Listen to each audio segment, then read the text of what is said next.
teatro, aí depois foi transformado numa série de filmes, né?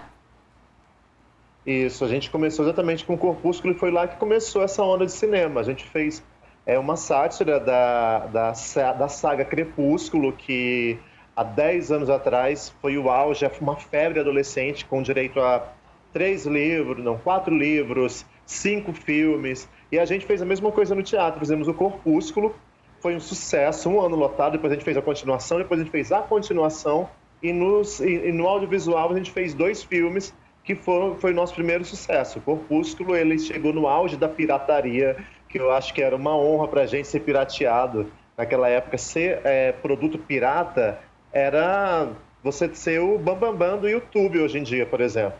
Então, quando não existia nem essa proliferação de YouTubers, a gente já fazia sucesso no Brasil inteiro com o Corpúsculo. Aí depois surgiram outros filmes, outras ideias. E aí você trabalhou sempre muito junto da comunidade, das comunidades dos bairros de Teresina. E muitas das suas piadas surgiram pelas peculiaridades lá encontradas nesses bairros. Conta um pouquinho pra gente da sua relação.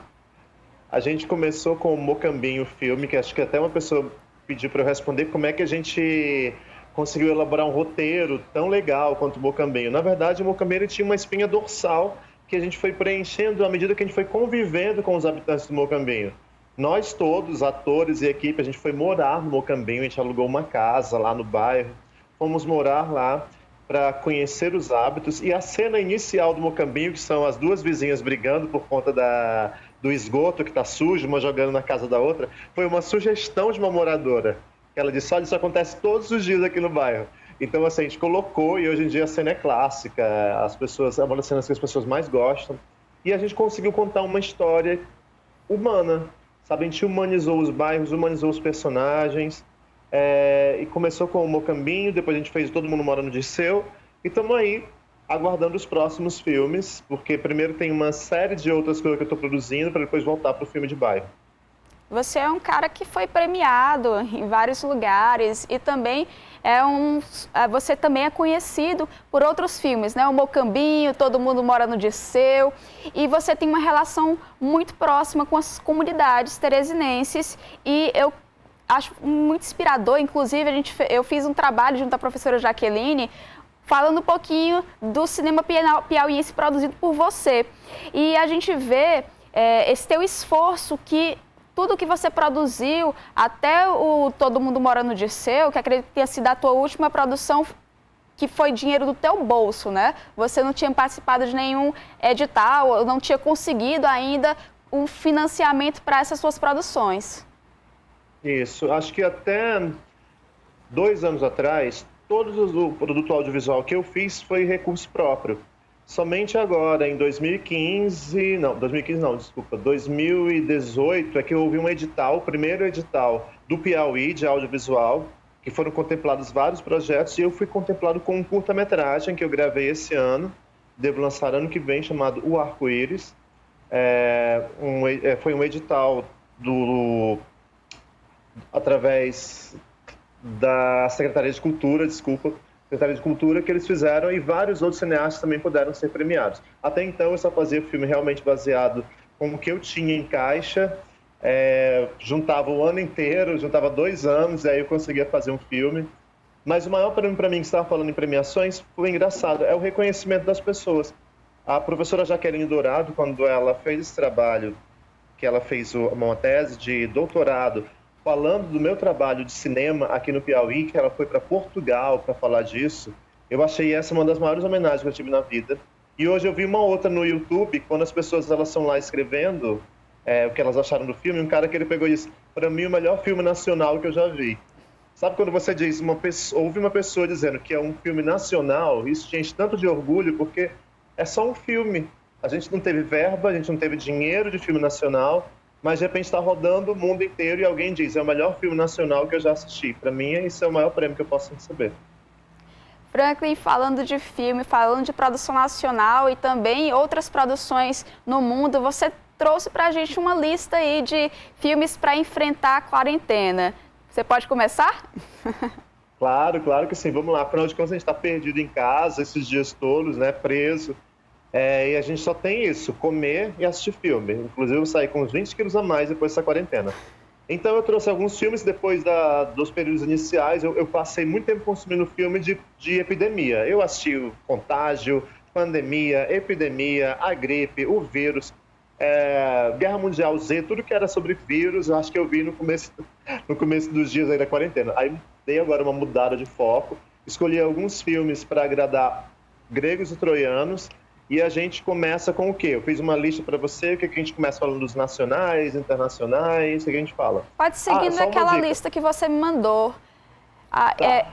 Todos os filmes, eles estão disponíveis na Netflix, porque eu quis fazer uma lista de coisas acessíveis. A Netflix, ela tem o primeiro mês de graça, então as pessoas podem assistir esses filmes e mais outros.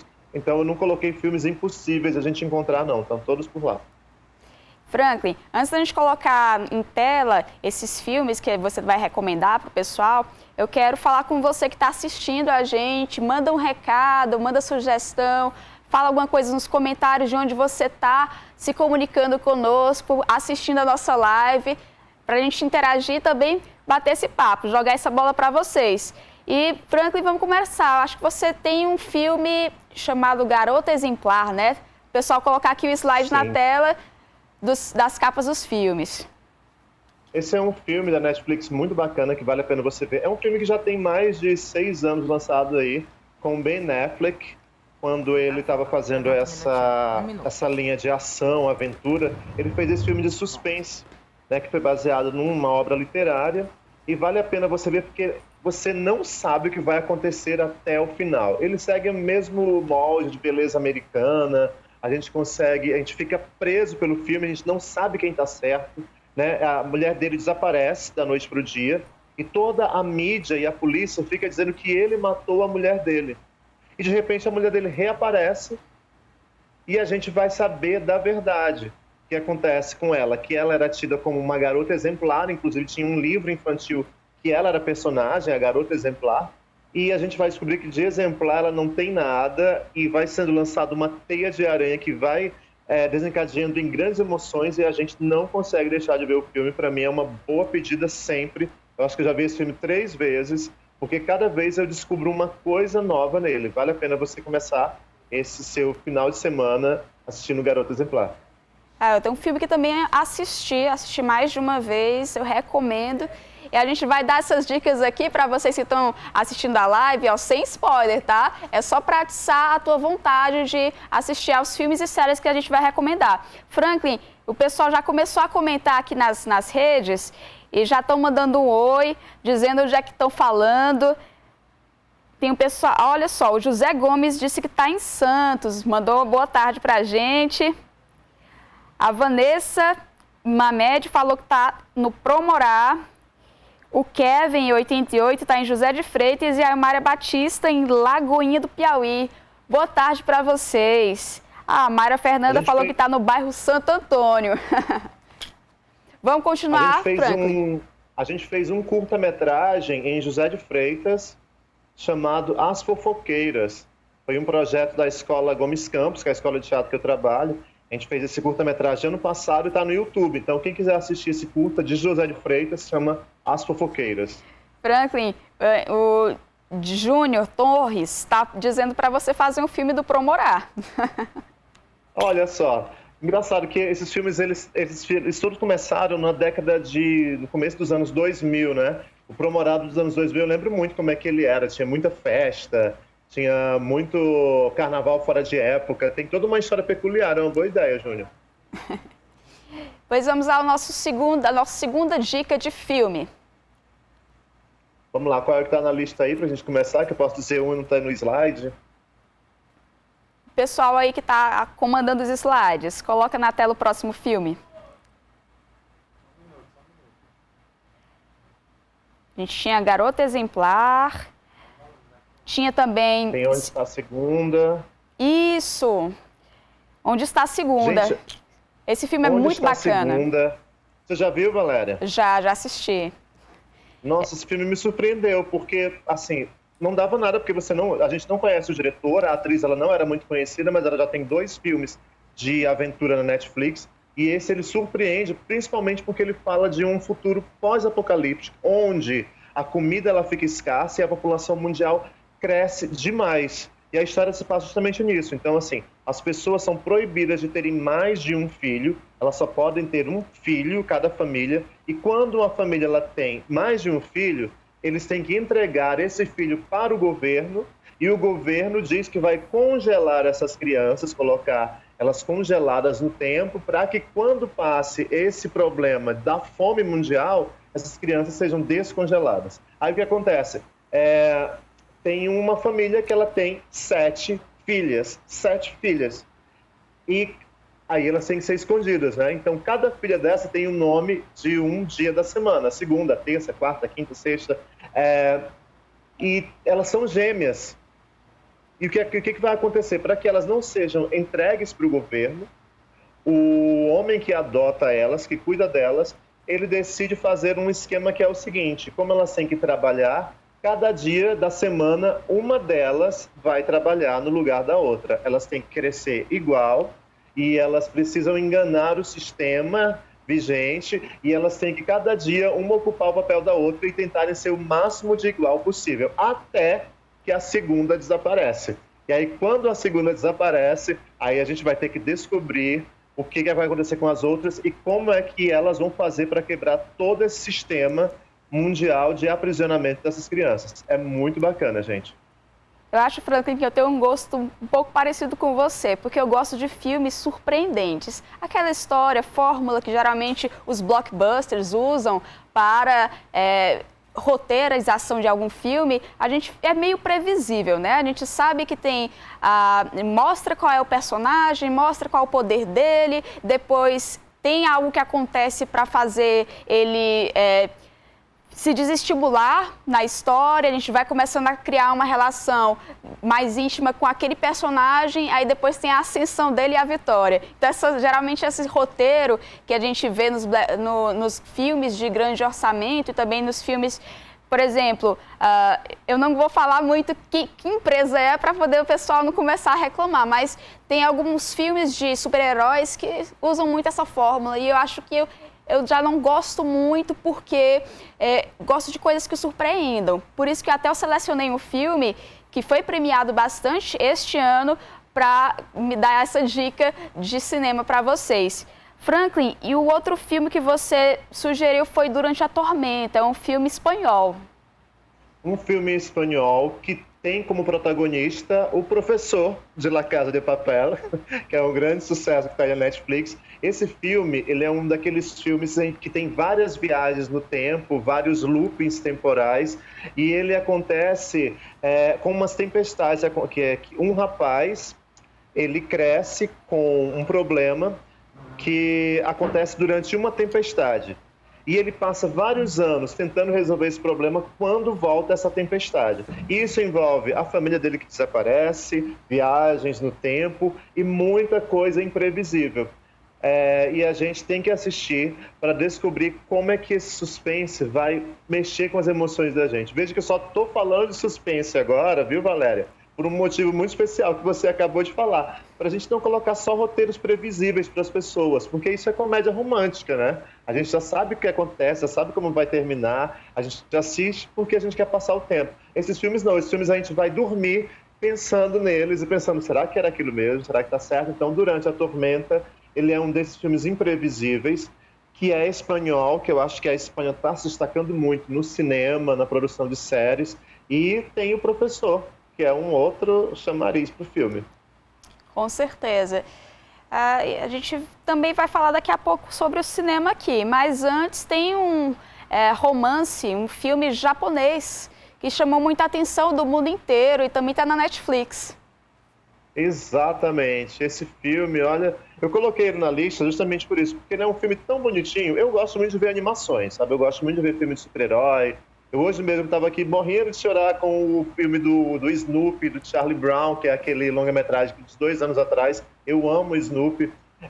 Mas esse filme ele tem uma coisa muito legal, que é o roteiro.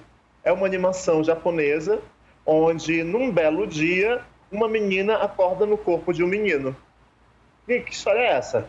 ela acorda no corpo dele, ela tem os pensamentos dela, mas está no corpo de outro menino. E o menino, num belo dia, acorda no corpo dessa menina, em realidades diferentes, em lugares diferentes, e eles precisam se encontrar. O nome do filme é Your Name, e ele é muito legal por isso, porque eles acabam se apaixonando, mas eles descobrem que eles estão vivendo em épocas diferentes da vida de cada um.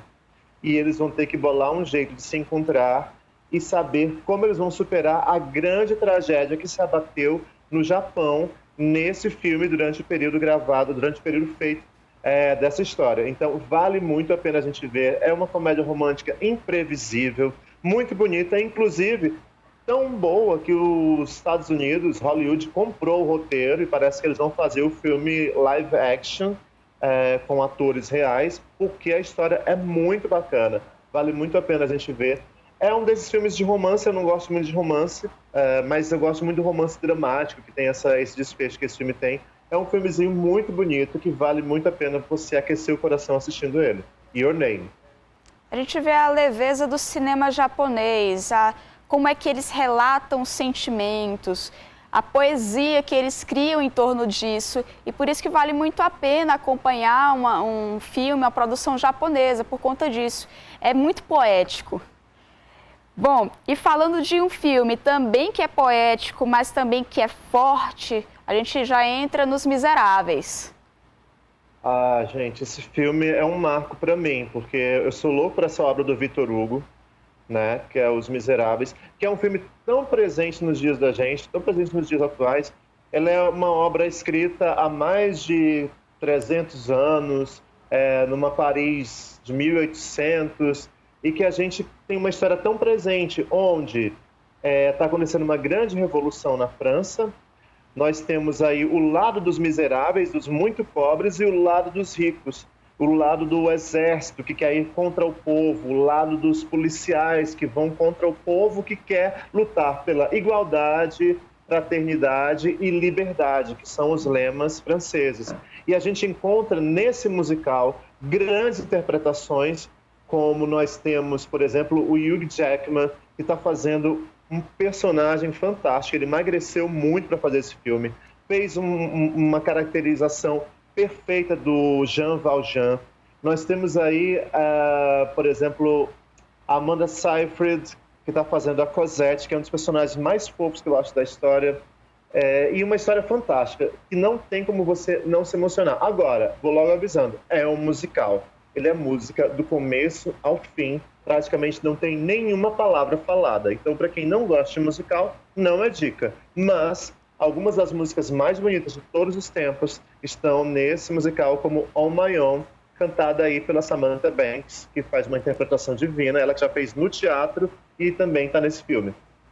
Pois é, uma dica bacana para você que está assistindo nas redes sociais, a TV Antena 10, YouTube, Instagram e também no Twitter. O pessoal está comentando aqui, questionando também a gente, Franklin, se a gente já assistiu o filme O Poço. Você já assistiu? Ah, sim, claro, com certeza. Eu acho que hoje em dia, se você não assiste essas coisas, você acaba sabendo o final pelo Facebook, pelas redes sociais, né? Porque o pessoal já colocou na rede social o sentido do filme, o que significa o filme. Gente, eu acho que não precisa disso. Eu acho que as pessoas precisam assistir e tirar suas conclusões. Eu não preciso que ninguém me diga qual o significado de um filme, o que significa aquilo, aquilo outro. Eu assisto e eu quero saber o que significou para mim. Eu tenho as minhas experiências que vão me fazer, de repente, dar outro significado para aquilo. Eu acho que não tem um significado comum. Tem um significado que cada um vai dar. E O Poço é um desses filmes. Você assiste e você tira suas conclusões. Claro, tem uma espinha dorsal, tem ali uma história, tem um significado, tem a crítica à sociedade. Mas eu acho que as interpretações do que é a mensagem fica para cada um. Na verdade, é o grande ponto de interrogação do filme. A gente também não vai dar muito spoiler, né? Olha só, a gente está quase dando spoiler aqui. O professor Luiz Filho até disse que gostou do Poço e que fala muito de uma reflexão da nossa sociedade. E a gente tem muito isso.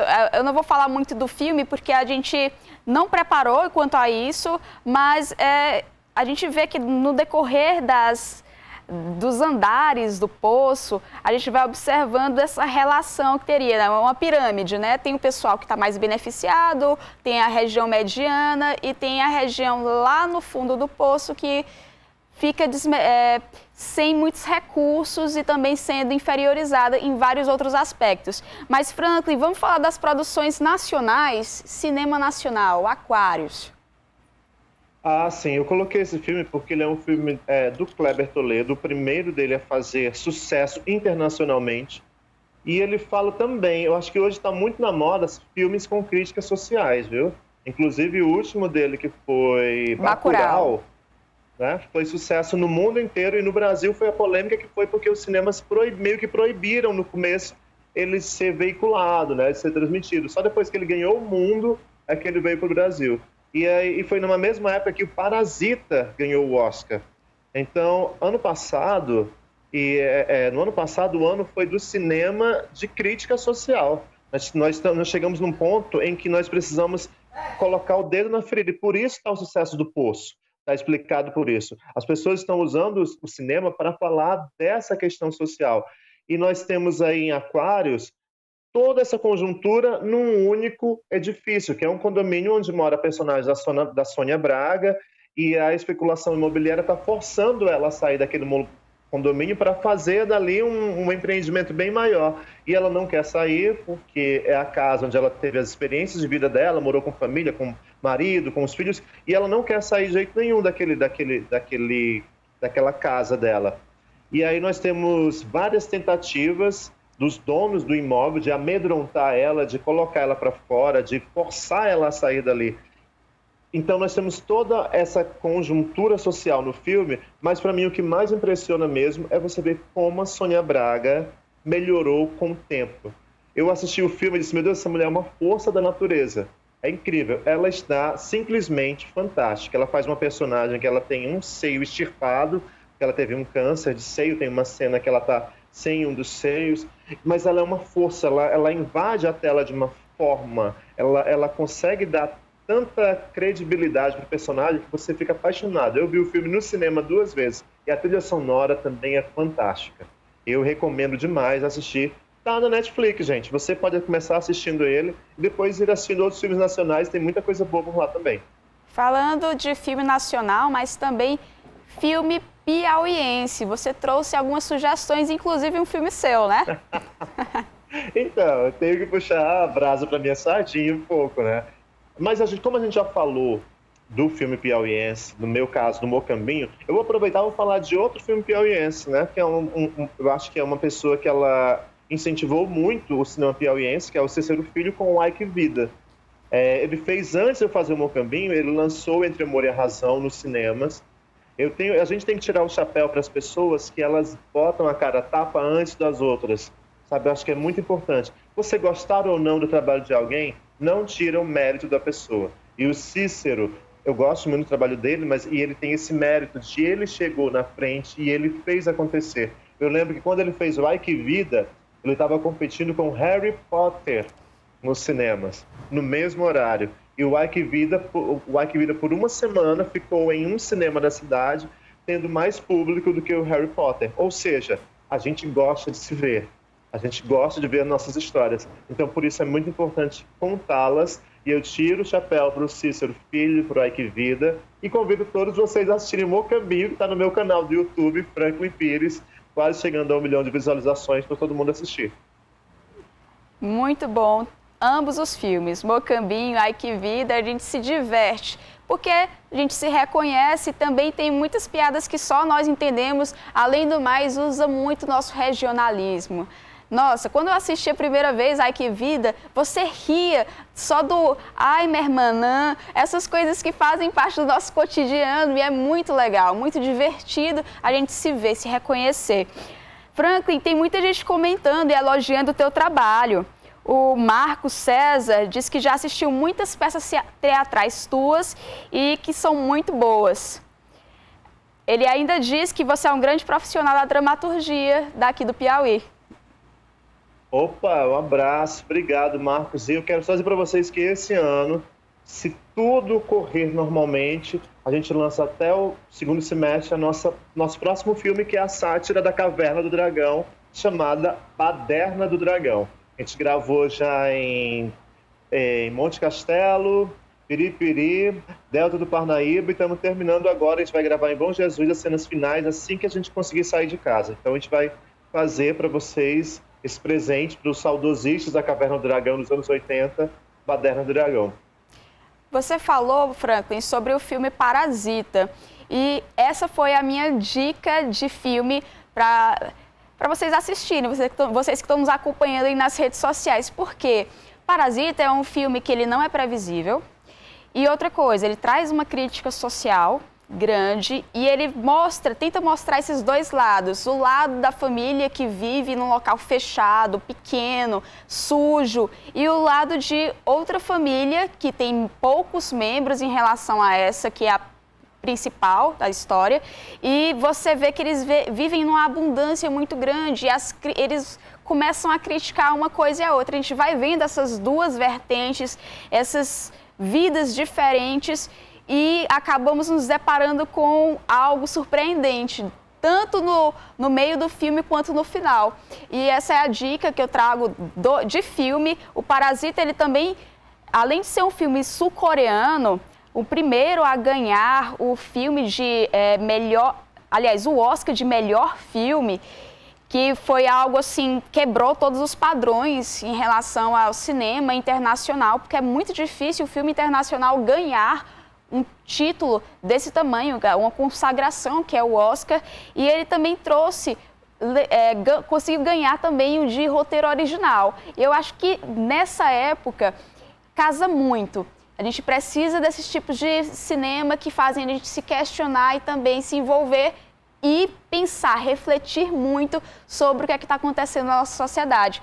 Franklin, nosso tempo está acabando. A gente nem falou sobre as séries, né? Mas eu quero agradecer a tua presença aqui e dizer que qualquer outra dica que você queira dar, a gente está apto a isso. Quem sabe a gente te chama de novo na próxima semana para participar conosco, e também sigam o Franklin nas redes sociais. O Instagram é @FranklinPires, porque ele tem um trabalho belíssimo, rico aqui, que traz um pouco da nossa cultura.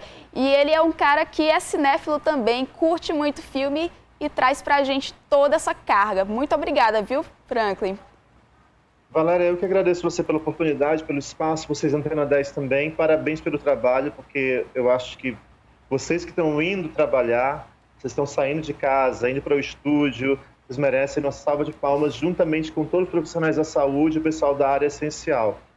Só mais uma dica, hoje nós estamos na Sexta-feira Santa e já está no YouTube a nossa apresentação da Paixão de Cristo de 2011, a gente fez até ano passado em Bom Jesus, então está na íntegra, uma apresentação que tem a Gretchen como Maria Madalena, Fernando Pavão como Jesus Cristo, vários atores fantásticos do nosso cenário piauiense, a população de Bom Jesus, num espetáculo lindo de emocionar vocês, está no YouTube, A Paixão de Cristo de Bom Jesus, para a gente aquecer nosso coração nessa Sexta-feira Santa, lembrando, para quem acredita ou não, de tudo que Jesus deixou para nós aprendermos, a solidariedade e o amor ao próximo, tá bom? Obrigado, até a próxima.